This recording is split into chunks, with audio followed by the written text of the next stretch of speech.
Баршаларыңызға қайырлы кеш. Ауылдан бауырларым келіп, қыздардың туғаніне мамам келіп, көзайым болып, мәре-сәре болып, ет піскенше Акимат жаққа барып шыршаға суретке түсіріп алып қайтайын деп шештім. Ауылда енді шырша жоқ, Акиматта жанып тұрғанымызда барлық жерге суретке от души түсіп алдық. Өздері суретке түсіп жүрген кезде бір соткасын сындырып алды, сонымен соткасының экранымен әуре болып тұр. Мама үйге барғасын өлтіреді, ұрсады деп, солай шамалы уайымдап қалғандары бар. Үйде нені көрсетеді, аттестатын көрсетші.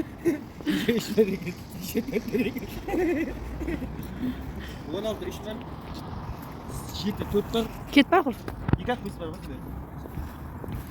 Үйде гаражға кіріп ауыздарыңды жуып. Үйде гаражым май қояқ. Ағаны қойын.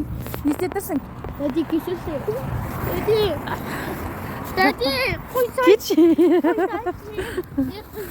Ne oluyor?